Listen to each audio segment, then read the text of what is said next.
Hayırlı gün исәнмесез. Яңа гасыр каналында Канун, парламент, җәмгыять программасы. Атнаның сәяси, иҗтимагый вакыйгалары турында бәян итәрбез. Россиянең куәте кече ватан. Мәскәү өлкәсендә беренче мәртәбә шулай дип аталган муниципаль форум узды. Анда илнең 89 төбәгеннән 7000-нән артык җирле үзидарә вәкилләре җыелды. Татарстаннан 91 кешелек делегация катнашты. Форум барышында беренче тапкыр служение премиясын тапшырдылар. Аның лауреатлары арасында Мамадыш районы башлыгы Анатолий Иванов бар. Яршаллы шәһәре мэры Наил Мәгдиев Владимир Путин белән узган аерым очрашуда катнашты. Россиянең төрле төбәкләрен берләштергән вакыйга турында киләсе репортажыбыз. Илнең төрле төбәкләреннән җыелган муниципалитет вәкилләре бер залда тәүге мәртәбә шулай. Монда җирле үзидарәләр эшен камилләштерүгә, халыкны борчыган мәсьәләләрне хәл итүгә зур өлеш керткән җитәкчеләр чакырылган иде. Уверен, здесь все знают, с чего начинается Родина.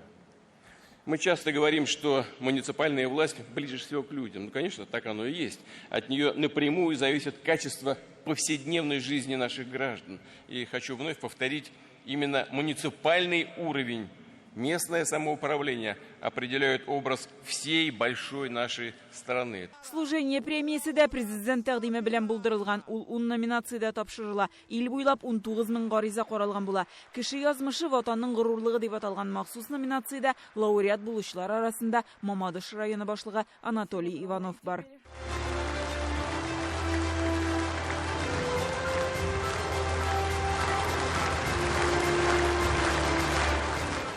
Это премия – дань уважения людям, которые направляют свои силы, энергию и, казалось бы, простой, такой обычной ситуации решают очень важные задачи для жителей городов и поселков, способствует преобразованию этих населенных пунктов. Форум иң яхшыларны бәяләү генә түгел, тәҗрибә уртаклашу мәйданы да. Владимир Путин муниципаль берәмлек башлыклары белән шәхсән дә аралашты. Яршаллы шәһәре мэры Наил Мәгдиев тә сүз алды. Ул берничә минут эчендә автокалада башкарылган эшләр белән таныштырды.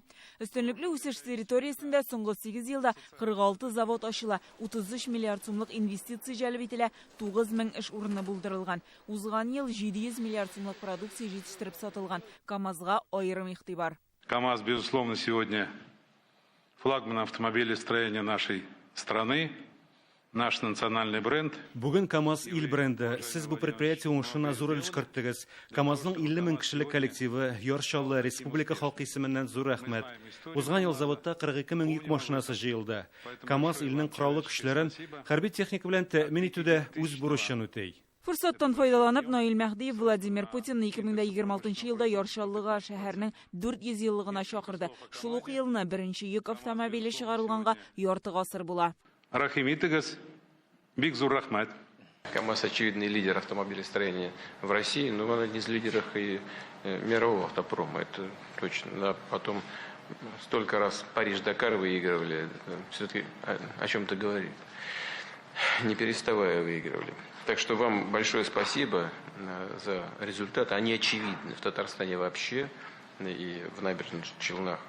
В том числе это, конечно, результат работы вашей команды. Форумда Менделеевск районы башлыгы Ратмир Биляев та чыгыш ясап, үзләренең эш тәҗрибәсе белән уртаклашты. Татарчаллы Саулы җирлеге башлыгы Татьяна Кузнецовага 12 миллион сумлык акчалата бүләк тапшырдылар. Ул эшләре иң яхшы оештырылган муниципалитетлар конкурсында 2нче урынга лаек. Иннополис шәһәр хуҗалыгы цифрлы технологияләрне кертү номинациясендә 3нче, 25 миллион сум тапшырыла.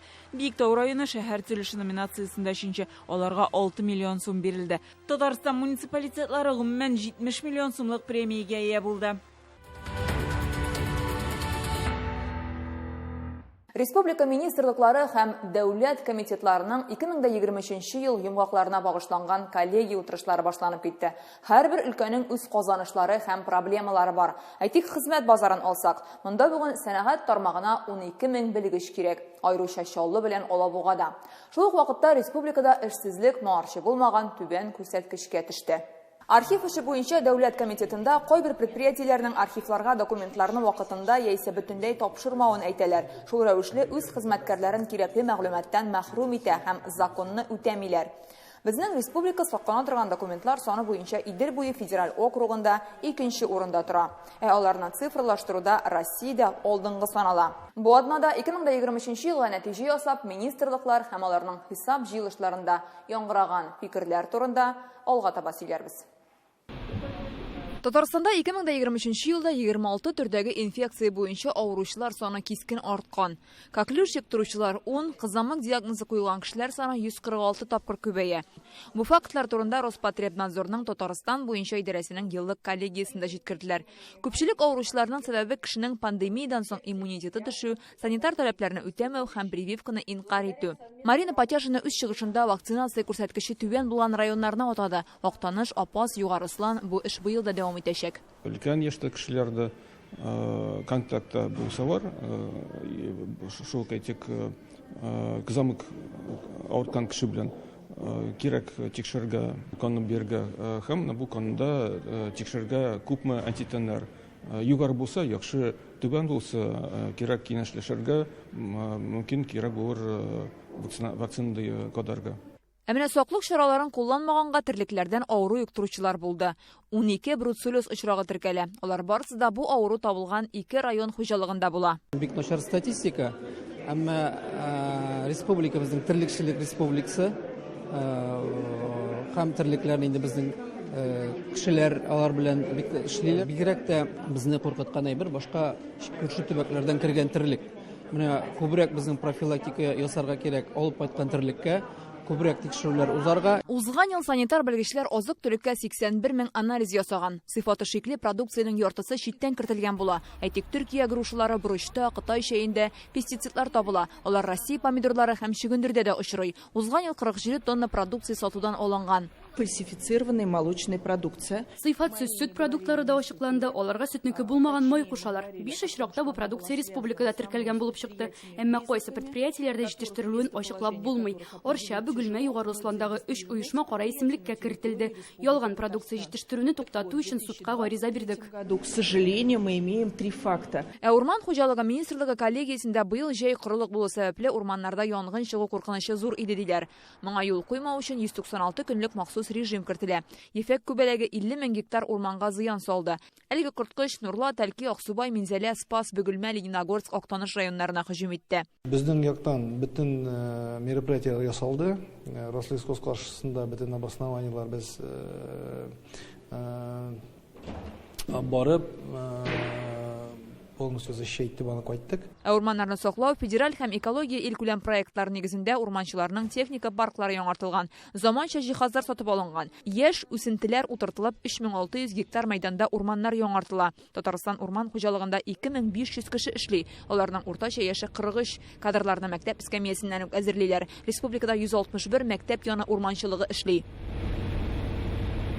Татарстанның инвестицияләр буенча дәүләт агентлыгында хәбәр итүләренчә, узган ел җәлеп ителгән инвестицияләр күләме беренче тапкыр 1 триллион сумнан артып киткән. Бу 2022 ел белән чагыштырганда 32%-ка күбрәк. Мондый нәтиҗәләргә халыкара кооперация һәм экспорт илкүләм проекты ярдәмендә ирешәләр. Татарстан илдә 100 сәнәгать паркы һәм 7 икътисади зонасы булган бердән-бер төбәк санала. Тик авырлыклар да бар. Төп проблема кадрлар җитмәү. У нас безработица сегодня настолько низкая. Эшсезлек дәрәҗәсенең түбән булуы кайбер зур проектларны тормышка ашырырга мөмкинлек бирми. Безгә эшче кулларны җәлеп итү өчен зур эш алып барырга кирәк. Кадрлар әзерләүне тизләтергә, икътисад өлкәсенә пенсия яшендәге кешеләрне, яшәниләрне җәлеп итәргә, читтән килеп эшләүчеләрне республикада калдыру өчен чаралар күрергә кирәк. Я считаю, что это должны быть системные новые решения. Туризм буенча дәүләт комитетында әйтүләренчә, узган ел республикага килүче кунаклар саны рекордлы күрсәткечкә 4 миллионга җиткән. Туристлар арта, аларны кабул итү өчен кунакханәләр, туклану урыннары күбрәк кирәк. Бездә яшәү урыннары җитми. Хезмәт күрсәтү өлкәсенә эшче куллар кирәк. Шуңа күрә яңа кунакханәләр ачу, кафе-рестораннар эшен җайга салу, тармак белгечләрен әзерләү өстенлекле юнәлеш булып тора. У нас есть очень хороший опыт 2013 года универсиады, когда была. Без 2013 елдагы тәҗрибәгә таянырга уйлыйбыз. Универсиада вакытында бу өлкәдә махсус белемнәре булган хезмәткәрләрне генә түгел, профиле булмаган оешмалардан да кешеләр җыйдык. Бу юлы да якын арада кадрлар туплый башлаячакбыз. Аларны кафе һәм рестораннарда эшләргә өйрәтәчәкбез. Хәтта мәктәп укучыларын да җәлеп итәләр. Югары сыйныф укучылары өчен махсус дәресләр уздырыла. Аларны официант булып эшләргә һәм кахва пешерүче һөнәренә күнекмәләренә йөртәләр. Мы точно понимаем, что ряд специальных профессиональных образовательных организаций. Мәгариф оешмаларында, югары уку йортларында белгечләр әзерлиләр. Тик без тагын бер кат җыелып бурычларны билгеләргә тиеш. Кунакчылык дәресләрен тагын ничек киңрәк җәелдерергә була, шуның турында сөйләшергә кирәк. Безнең тәҗрибә башка төбәкләргә дә кызык булырга мөмкин. Туризм тармагының быелгы төп максатлары ил күләм проектларда актив катнашу, халыкара чараларны югары дәрәҗәдә уздыру һәм районнардагы туристлык үзәкләренә кунакларны җәлеп итү. Бу атнада дәүләт советы тормышы, депутатлар эшчәнлеге һәм республикадагы кайбер вакыйга хәлләр турында кыскача безнең махсус сәхифәдә. Республикада Татарстан Казанышлар Республикасы дигән автобус марафоны бара. Анда катнашучылар Кукмарага килде. Мәдәният йорты фойесында оештырылган фотокүргәзмәдә район, республика һәм Россиянең төрле тармакларындагы казанышлары урын алган. Дәүләт советы депутаты Римма Ратникова ил күләм проектлар турында сөйләде. Әлеге программалар тормышыбызны үзгәртә һәм аның нәтиҗәсенә бәяне халкыбыз бирә диде ул. Министр Марат Җаббаров Кукмараның авыл хуҗалыгы тармагындагы барлык программаларда актив катнашуын билгеләп үтте. Россия герое Рәсим Баксиков мәктәпләргә башлангыч хәрби әзерлекне кайгыртырга һәм хәрби патриотик клубларга һәр яклап ярдәм күрсәтергә кирәклеген әйтә. Марафон 15 гыйнварда Лаешта башланган иде. 1 мартка кадәр автобус 29 район аша үтәчәк. Яшьләр центры ясыйсыбыз бар ала берсә, инде менә күп кемнәрдә сорады, боулингта сораучылар булды, алсында эшләячәкбез ала берсә, ул безнең планда. Шулай ук спорт учрежденияләре бик күп сораганнар, парклар, скверлар, алар барсы дагы елда ел эшләнеп бара һәм анда киңәя. Ул эшләрне без киләчәктә дәвам итәчәкбез. Халыкның әгәр дә менә тормыш шартлары яхшы уңай якка үзгәрсә, юллар төзелсә, балалар бакчалары, торак йортлар төзелсә, менә шул була инде ул менә нәтиҗәсе. Татарстан ил күләм проектларны тормышка ашыруда илдә алдынгылар рәтендә тора. Демография проекты буенча соңгы 5 елда Татарстанга 400 миллион сумнан артык акча бүлеп бирелгән. Быел тагын 80 миллион алачакбыз. Физик мөмкинлеге чикле, шулай ук өлкән яшьтәге 5500 кешегә социаль хезмәткәрләр булыша. Алар өчен тернәкләндерү курслары оештырыла, психологик ярдәм күрсәтелә. Шулай ук республикада илдә беренчеләрдән булып озак вакытлы ярдәм күрсәтү буенча проект тормышка ашырыла. 2019 елдан 2000ннән артык кешегә өлкәннәрне караучылар ярдәм иткән. Нәтиҗәдә 720ләп авыруның туганнары эшкә чыккан. Инвалидлар һәм өлкәннәрне көндез тәрбиягә калдырып тору өчен махсус бүлекчәләр эшли башлаган. Алардан 3000ннән артык кеше файдалана. Федераль бюджет хисабына Татарстанда 43 автомобиль алынган. Бу машиналарда 65 яшьтән өлкәнрәк кешеләрне диспансерлаштыруга, медицина тикшерүен узарга алып баралар. Нәтиҗәдә өлкәннәр ашыгыч ярдәм машиналарын азрак чакырта башлаган. Дәүләт советы рәисе Фәрит Мөхәммәтшин Раил Шәмсетдиновка депутат таныклыгы тапшырды. Исегезгә төшерәбез, депутат Илшат Ганиев вафатыннан соң үзәк сайлау комиссиясе Раил Шәмсетдиновка Бердәм Россия партиясе депутаты мандатын биргән иде. Аның кандидатурасы партиянең президиум утырышында хупланды. Аңа 40 яшь, Лаеш районында туган, Татарстанда остаз, мәгърифәтчеләр берләшмәсен җитәкли. Фәрит Мөхәммәтшин аңа уңышлар теләде, ә без исә әңгәмә кырдык. Исәнмесез? Депутат кенәгәсе алу белән шын күңелемнән котлыйм. Миңа калса бу зур тырышлык билгесе һәм җаваплылык сорый. Һәм менә шушы эшчәнлеккә, депутатлык эшчәнлегенә планнар ничек?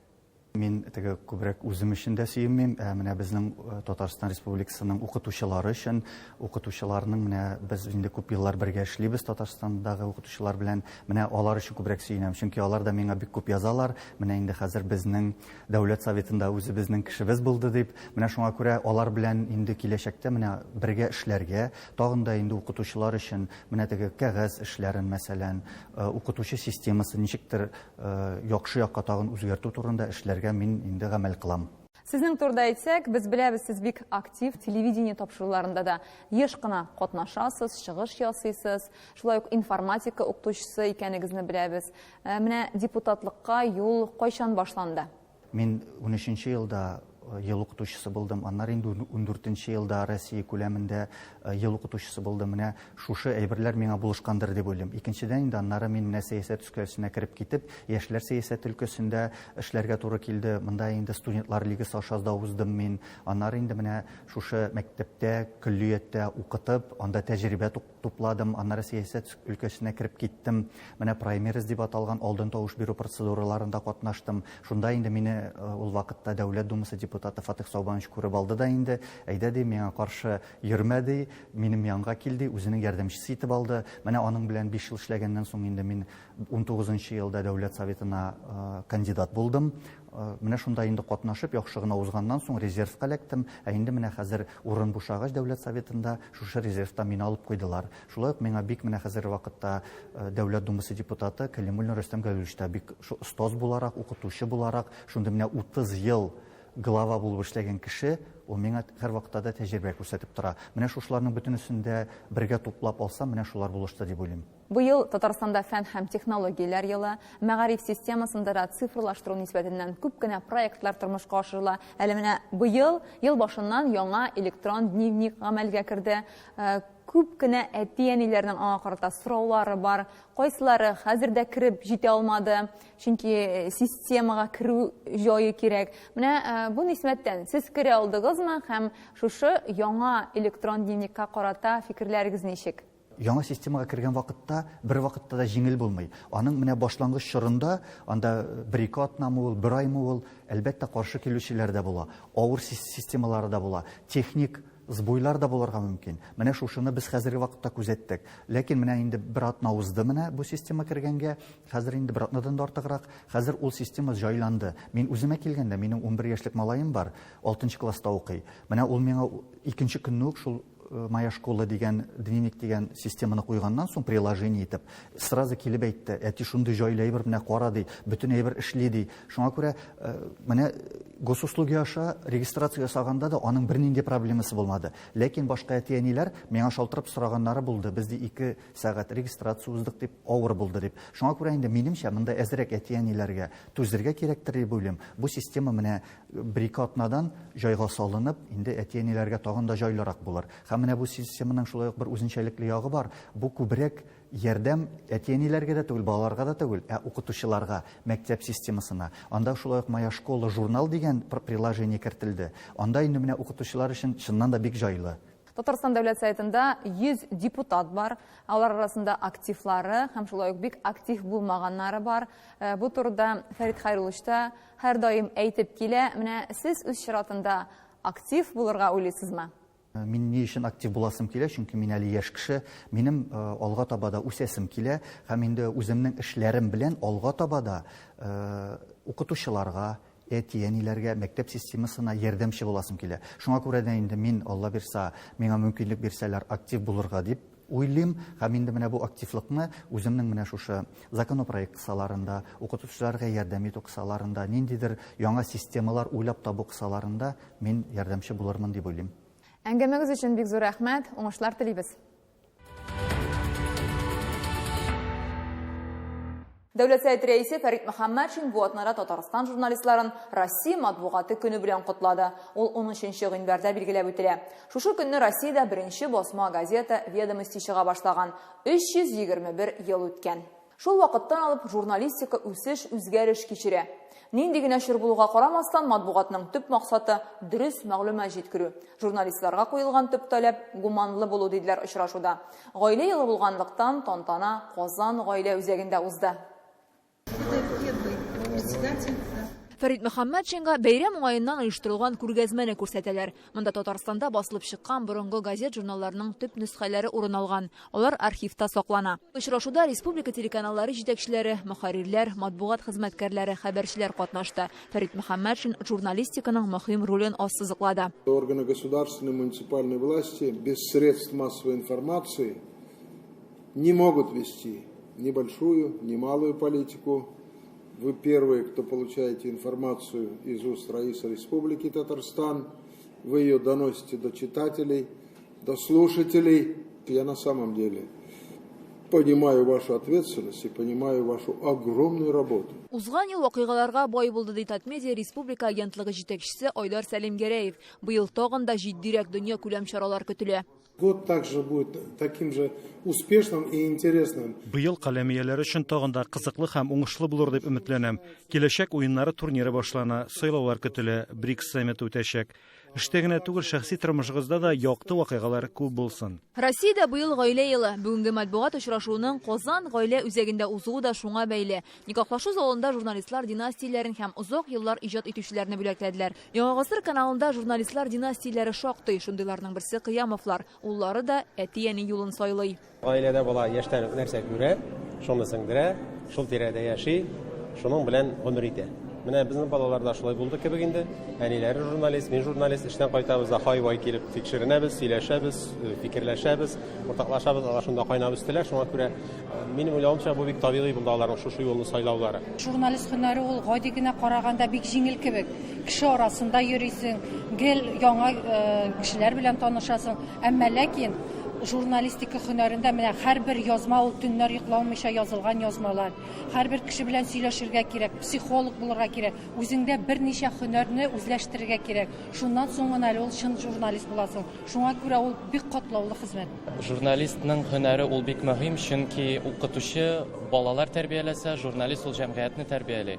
Һәм журналистның кайсы темага кагылышлы мәкаләләр язса, ул шуннан чыгып җәмгыятькә дә үз йогынтысын ясый ала. Шуңа күрә журналистның миссиясе ул бик зур. Җаваплы һөнәр ияләренә бүгенге тормышта таләпләр елдан-ел катгыйлана, әмма асыллар элеккечә кала. Журналистика да үзгәрә, безнең масса күләм чаралары да үзгәрә. Хәзер интернет та күбәйде. Журналистиканың нигезе үзгәрми, чөнки журналист кешене яратырга тиеш.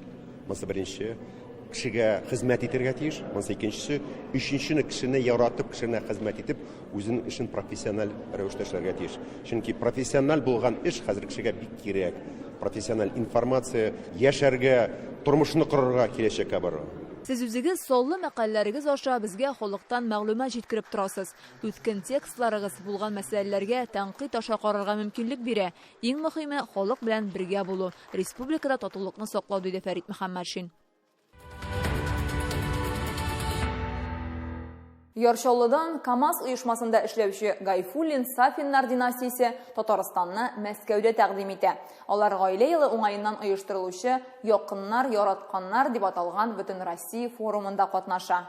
Конкурста төрле оешма һәм предприятие казанышларын, аларда хезмәт куючы гаиләләрнең уңышлары аша күрсәтәләр. Бу Россия үсешенә зур өлеш кертүче меңләп кеше. Форум 19 гыйнвардан 20-сенә кадәр ВДНХда Россия халыкара күргәзмәсендә узачак. Мәскәүгә юл тотканчы автоколадагы гаилә белән без дә очраштык.